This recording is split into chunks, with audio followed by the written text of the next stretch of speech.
Good evening everyone, it's Chandrakala and today we will continue our class from topic equilibrium of bodies. In last class we have seen moment of force, some examples of moment of force and moment of couple.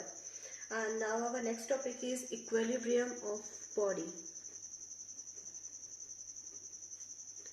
As the name indicates, that means the body should be in equilibrium. That means if it is in the rest, then it must be in the position of the rest, and if it is in the motion, it can be the linear motion or rotational motion, then it must remain in the linear or the rotational motion. That means even under the influence of several forces also, if the body does not change its state means if it can be rest or it can be motion, then that body is said to be in the equilibrium. So that means after applying forces also, that means two or more than two forces, when the body doesn't change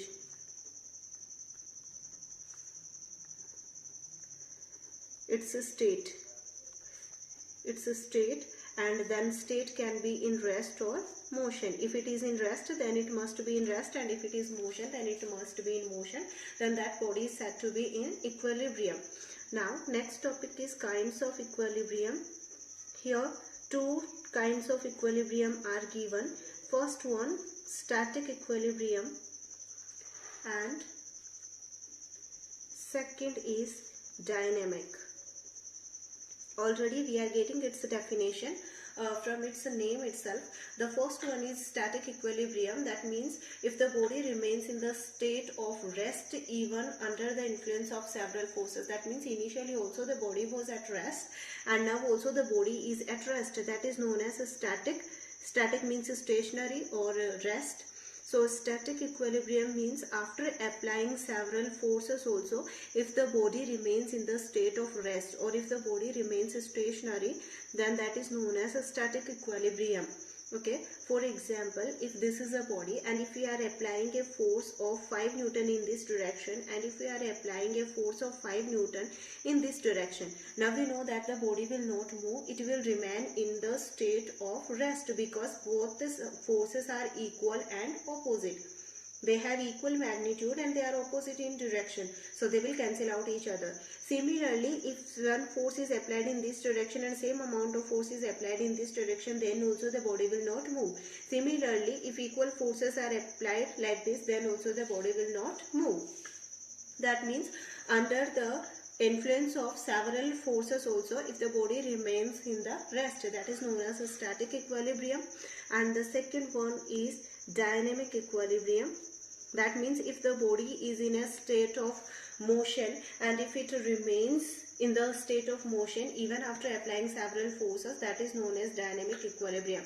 Here some examples of static equilibrium is given. The first example we have already discussed, and this is first example, and second example is book on table. This we have seen in class 9th also. That means if a book is placed on the table, then the book will apply a force in the downward direction due to its weight on the table, and the table will also apply a force on the book. That means action reaction force. So that's why the book is able to be in the state of the rest, because the force applied by book is equal to the force applied by table. So this we have already learnt in class 9th. Third example is given about beam balance and physical balance. You know that beam balance and physical balance are used to measure mass, right? And one word is spring balance, measure mass. We know that beam balance and physical balance measures mass, whereas the spring balance measures weight. So here also we know that on one plane of the beam balance, any object or any body is placed which you want to measure, whose mass you want to measure, and on another side we keep some weights. Okay, so that is the beam balance. When both these become equal, then the beam balance will become in the equilibrium state. Both the planes will become in the horizontal position, which is known as equilibrium state. The next one is dynamic equilibrium, and dynamic equilibrium means under the influence of several forces also, under the influence of several forces if the body remains in motion. Now motion, here we know that it can be linear motion or it can be rotational. No doubt in this chapter we are learning especially about rotation, but still, that means if the body, if a constant force is applied on the body and if it is continuously moving in the same direction with same speed, that means the body is in dynamic equilibrium. Similarly, here some examples are given. The first example is given about raindrop. That means when a drop of rain is falling from upward direction to downward, that means it is moving towards the earth. Now, as in class 9th, we have learned that if a body is moving in the downward direction, of if a body is freely falling towards the earth, then its velocity increases every second by a factor of 9.8, because it is acceleration due to gravity. That means the earth always exert an acceleration, and that is 9.8 meter per second square. That means after every second, whatever speed of your body is there, it will get multiplied by a factor of 9.8.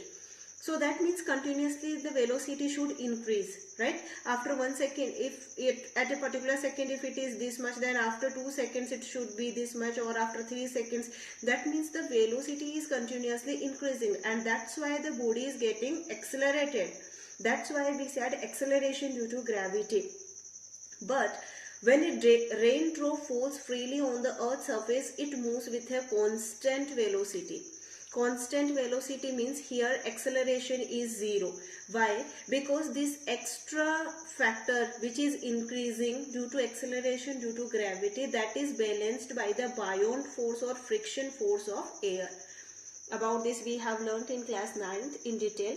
Buoyant force, that means the fluids exert a force, right? That force is known as buoyant force, and since air is also a fluid, so that means the air will also exert a force of friction or buoyant force that will neutralize this extra increase in the velocity. That's why if initially the body or raindrop was moving with a speed of 9.8, then continuously it will be moving with a speed of 9.8. Then the second example is if an aeroplane moves that means if you want to make a aeroplane to move in the upward direction, then you have to apply a force in the upward direction, because by itself it will not move in upward direction, because the acceleration or the force of gravity will not let this aeroplane to move in upward direction. So in that case you will apply a force in the upward direction, that is with the help of engine. Okay, and if at a particular height, if this upward lift is balancing the weight of the aeroplane, then the aeroplane will be moving at the same height, that means in the same linear line. Okay, then the third one is a stone tied at the end of the string when wheeled in a circular path with a uniform speed. This we have already seen many times. If we will tie a stone with the help of a string or thread, if we will rotate it in the circular motion, then its speed can be constant, but its velocity is never constant. Its speed can be constant, but velocity is not constant, because at every point its direction is changing, and you know that velocity is a vector quantity. If any one of magnitude or direction will change, then the velocity will change. That means at every point the direction is changing, so velocity is changing. So this body is moving with non-uniform velocity or variable velocity, but its speed can be constant. Okay, so these are two kinds of equilibrium, that is static equilibrium and dynamic equilibrium. Our next topic is condition for equilibrium. Actually this is very important topic. That means in exams it is asked most of the time for 2 marks. Condition of equilibrium. So here two conditions are given. The first condition is sum of forces, and here sum of forces means I am talking about algebraic sum. Sum of forces must be 0 and sum of moment of force must be 0. Moment of force means tau must be 0. That means what? That means sum of forces must be 0. This you have understood, because in class 9th also you have learned. That means if two forces are acting in this direction, then two equal forces must act in this direction. So the sum will be 0. In this condition the body will be in equilibrium. And the second thing is sum of moment of force must also be 0. That means actually sum of your clockwise moments must be equal to sum of anti-clockwise moments. Then obviously what you will do, you will take this as positive, you will take this as negative, they will cancel out each other. And this is also actually the principle of moment. That means if you want that if your body to be in equilibrium, then you have to take care of two things. All the forces acting on the body, their sum must be 0, their directions must be such that their sum becomes 0. And the second thing is the sum of moment of force, that is torque, must also be 0. Okay, and the next is principle of moment. This is actually same thing which we have seen right now, nothing special is there. That means this one, second point. Principle of moment states that sum of clockwise moments must be equal to sum of anti-clockwise moments. This is known as principle of moment. That means we have already discussed about it. All the anti-clockwise moments must be taken positive and all the clockwise moments must be taken in the with a negative symbol. Okay, and now here one verification is given. Verification means proof for this principle of moment. One verification is given. In that verification, actually any one rod you can take or a meter scale you can take, but actually here we have taken one metallic rod. Okay, then we have held this rod with the help of a rigid support. That means you can take anything, string or thread, whatever, that depends on weight of this rod. But the thing is, we have pivoted our this object, this rod, with respect to point O. Here it is pivoted with respect to this point O. It can move in upward direction and downward direction. Okay. After that, we have suspended two spring balance here. One here and one here. That means it need not to be here, but one spring balance we have suspended at A and one spring balance we have suspended at B. Okay. Now here some weights we can keep. Obviously we can keep. Suppose the length of point A from the pivoted point is L1 and the length of point B from the pivoted point is L2. Now here we have two spring balance. Suppose we have kept here W1 weight and here we have kept W2 weight. Now you remember one situation. One body is here pivoted with respect to point O. One force is acting here and one force is acting here. Okay, at that time we said that these forces are equal. That means this force will try to move the object in this direction, whereas this force will try to move the object in this direction. And if this is the midpoint, if these both distances are equal and both the forces are equal, then the anti-clockwise moments will cancel out clockwise moments and net moment here will be 0. You see here weight is also actually a force. That means you can consider that one force is acting in downward direction at point A at a distance of L1 from pivoted point. So this is your force only. Weight is force, which is equal to mg, right? So here if you want to find out a torque, you see one torque you will have here, one torque you will have here. And here both the torques were equal because we have taken this O as midpoint. So this distance was equal to this distance and we said this force is equal to this force. So both the moment of force were cancelling out each other. But in this case you see the lengths are also different and the forces are also different. That means it's not necessary that both the torques will be equal. It can be equal, it cannot be equal, and most of the cases it won't be equal. So here you see, here with respect to this length and this force you will get one torque. With respect to this length and this force you will get another torque. Now if you want your body in equilibrium, then you want that, you know that this force, that means this weight, this will try to rotate the body in this direction. Whereas this force, that means this will try to rotate the body in this direction. They are trying to rotate the body in opposite direction. Your W1 is trying to rotate it in the clockwise direction, whereas your W2 is trying to rotate it in the anti-clockwise direction. So how will you decide that whether they should rotate in which direction it should rotate. Obviously you calculate both the torques, and whose value will be more, that force will be more strong, and that will rotate in its own direction. But here we are discussing principle of moment, so we have considered that the sum of clockwise moments must be equal to sum of anti-clockwise moments. You see, this is your clockwise moment. So what is the moment actually? To calculate clockwise moment, we want to calculate clockwise moment. You want its product of force and displacement. This is what you want. And here force is W1 and the distance is L1. This is your clockwise moment.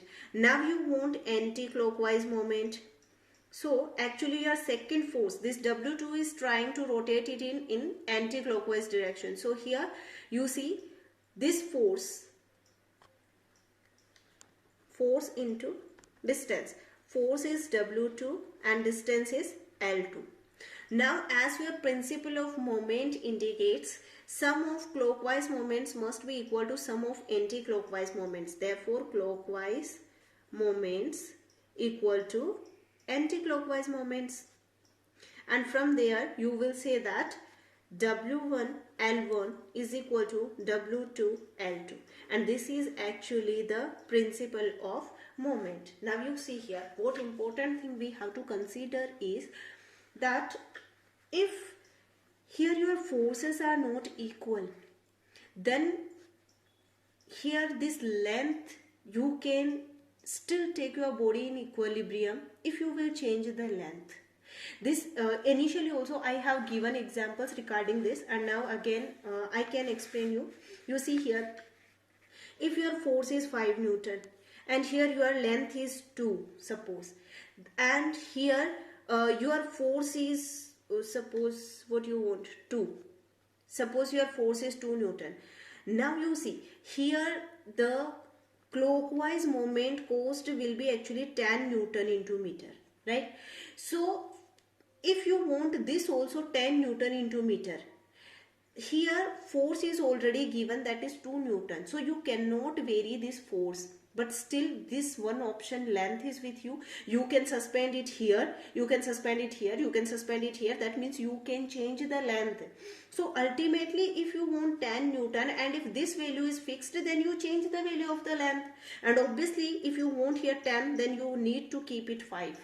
Okay, then here also you will get 10 Newton into meter. That means to bring any object in the balanced situation or equilibrium state, if you are not having the option of changing force, then you can change its length, right?